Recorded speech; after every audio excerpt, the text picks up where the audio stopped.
여러분 안녕하셨습니까? 오늘은 2025년 1월 20일입니다. 가족 면회까지 차단한 공수처.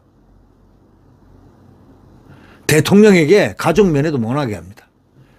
법조계가 뭐라고 얘기하는 줄 아십니까? 이걸 두고 아니 세상에 조사 불응을 좀 했다고 보복을 하냐? 공수처 오동훈이가 보복하냐? 이런 얘기입니다. 오히려 정말 웃긴다는 얘기입니다. 네. 변호인 외에는 윤석열 대통령을 접견을 금지를 하는 그런 조치를 취했습니다. 김건희 여사도 만날 수가 없다는 겁니다. 세상에 이런 자들이 어디 있습니까? 에?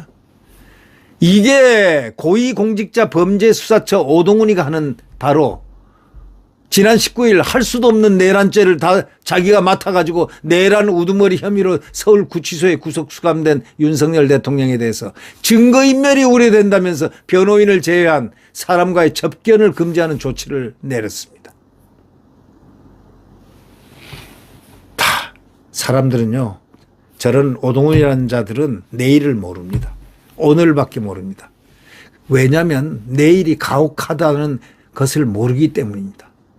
근데 반드시 내일이 가혹하면 거기에 형벌도 수십 배, 수십 배 기하급수적으로 늘어야 하는 것이 사회의 법칙인데 그것이 안 돼 있었기 때문입니다만은 이제 앞으로 그것이 가능해질 것 같다. 왜? 윤석열 대통령은 살아나올 수 있다는 것을 저는 알고 있기 때문입니다. 대통령이 살아나오면 오동훈은 거기에 상응하는 자기가 과오를 범했던 그것을 대통령이 보복하는 게 아니고 대한민국의 국법이 국법대로 원칙대로 적용이 되면은 이분은 원칙에서 배리된 일을 많이 했지 않습니까? 영장 자기가 어떻게 청구할 수 있습니까? 아니 공수처장이 내란 혐의는 다룰 수가 없는 겁니다. 그랬더니 뭐라고 하더라? 직권남용도 할 수 없는 겁니다. 자기가 대통령은 직권남용을 못해요. 대통령은 재임 중에 소추가 되지 않는다는 대법칙이 있습니다. 그러니까 불법으로 지금 또 공수처는 원칙이 중앙지법에서 영장 청구를 하게 돼 있습니다. 근데 여기 갔다가 기각되고 여기 갔다가 기각될 수 있다는 그 얘기를 들었다는 두 가지 설이 있습니다.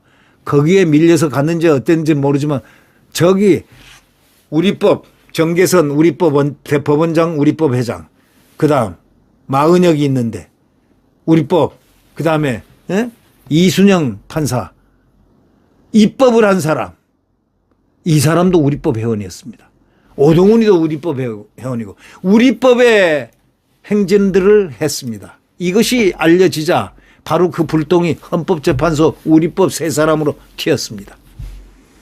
헌법재판관 대행 문형배, 이미선, 정계선 여기 법원장이 1월 2일자로 헌법재판관 왔습니다. 이 우리법이 유명해졌습니다. 그래서 대통령 변호인 측에서 이렇게 제시하는 의견들을 전부 다 깎아버립니다. 일정도 안 됩니다. 얼마나 잔혹한 일이 있었는 줄 아십니까? 대통령이 체포된 날 공수처에 체포돼서 리인치된 날 그날 그래서 변호인단들이 여기 내일 열리는 그 변론기일을 좀 연기를 해달라 했더니 NO! 안 돼! 하고 문형배가 잘랐습니다. 참 대통령 너무 억울하고 분통이 터지는데 그분은 원래 표정 하나 없습니다. 견인주의자입니다. 잘 참습니다. 그분의 인내심은 아마 대한민국에서 최고급이 아닐까 싶을 정도로. 네. 그분은 반드시 금의 환영을 합니다. 네. 윤석열 대통령에 대해서 증거인멸이 우려된다면서 변호인을 제외한 사람과 접근을 일체 금지하고 김건희 여사까지 못 만나게 하는 부부까지 못 만나게 하는 이런 조치를 한 이 공수처 오동훈이 그는 세상의 무서운 것을 지금 모르는 모양입니다. 그에게는 뭔가 뜨거운 맛을 보여줘야 될 텐데 하늘이 말이죠. 하늘이 과연 뜨거운 맛을 그에게 보여줄 수 있을까요? 글쎄 말입니다. 하늘의 법칙에 맡겨야 되겠죠. 네. 법조계에서는요, 공수처가 윤 대통령 접견 대상을 지나치게 제한하고 있다고 비판하고 있습니다. 소환에 불응하고 조사를 거부한 윤 대통령에 대한 보복이냐? 보복이 아니냐? 이런 말이 드디어 나왔습니다. 이 윤 대통령에 대한 변호인 외 접견 금지 조치는 기소 전까지 적용됩니다. 윤 대통령 측은 이에 대해서 법원에 준항고를 낼 수 있습니다. 한 법조인은 수사 대상이 아닌 가족들은 증거인멸과 직접적인 관계가 없는데도 가족까지 접견을 막은 것은 과도하다! 이렇게 법조인들이 얘기합니다.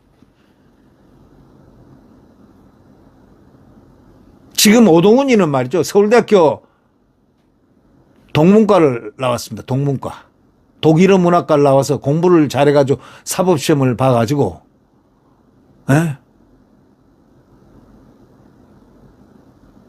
판사 생활을, 로펌에 있다가 판사 생활을 좀 하다가, 이렇게 공수처장이 된 겁니다. 머리는 좋죠.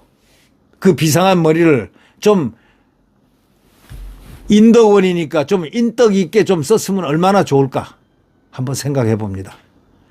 대통령이 이날 구속되면서 당분간 서울구치소에 수감된 상태로 수사와 재판, 헌법재판소 탄핵 심판을 이제 받게 돼 있습니다. 수사 과정에서 구속 시간은 체포 시점부터 최장 20일입니다. 체포적 부심, 영장실질심사에 걸릴 시간이 제외되면서 다음 달 6일까지로 늘어났습니다. 대통령 측이 추가로 구속 적부심을 청구한다면 그 기간 역시 제외돼서 기소 시점은 더 늦어질 수도 있습니다. 공수처는 윤 대통령이 조사에 불응할 경우에 옥중 조사나 강제 구인도 검토하고 있다고 합니다. 공수처는 오는 27조 윤 대통령 사건을 검찰에 다시 처벌할 예정입니다. 공수처는 윤 대통령을 기소할 권한이 없기 때문입니다. 앞서 검찰과 공수처는 구속조사 기간 20일을 절반씩 나눠 조사하기로 합의했습니다.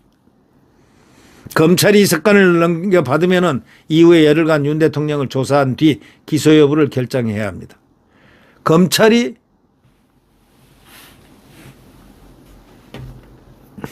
이 사건을 넘겨받으면 열흘 동안 윤 대통령을 조사한다는 것. 또 기소 여부는 검찰이 한다는 것. 바로 그게 특이점이라고 했습니다. 1심 판결은 오는 8월 초에 나올 것으로 예상됩니다. 1심 법원은 피고인을 최대한 6개월 동안 구속한 상태에서 재판을 진행할 수 있습니다. 이 기간에 판결을 선고하지 못하면 윤 대통령은 석방돼서 불구속 상태로 재판을 받습니다. 법조계 관계자는 윤 대통령 측이 수사기관이 확보한 진술과 증거 능력을 문제 삼을 경우 재판이 장기화될 가능성도 있습니다. 여러분, 우리 윤석열 대통령은 반드시 나오게 돼 있습니다. 이 온 세계가 이 대통령이 왜 계엄을 했고 이 계엄의 목표는 얼마나 거대한 이 목적이 있었을까라는 데 전부 많이들 수긍하고 이해를 하고 있습니다. 이해를 못하는 데는 대한민국 야당들밖에 없습니다. 그리고 그 야당의 경도된 자들, 공직자들 뿐입니다. 이재명의 경도된 자들은 물론 이해를 못한 척 하겠죠. 네. 그러나 윤석열 대통령은 반드시 부활이 아니고 바로 우리와 함께 지금부터 함께 지금까지 호흡을 했습니다. 계속 같이 호흡하면서 자유민주주의 대한민국을 강력한 대한민국으로 건설해 나갈 것입니다. 우리는 대통령의 귀환을 바로 함께 피를 나누면서 피를 흘리는 한이 있더라도 자유민주주의, 자유를 지켜야 된다는 우리의 같은 목표에 도달돼야 됩니다. 자유민주주의 대한민국, 우리의 영원한 조국입니다. 친북 친중주의자들에게 우리가 밀리거나 그들에게 자유를 빼앗기면 안 됩니다. 네. 윤석열 대통령 파이팅을 외치겠습니다. 대통령 파이팅! 파이팅입니다. 네. 네, 마치겠습니다. 구독 버튼과 엄지를 눌러주시면 대단히 감사하겠습니다.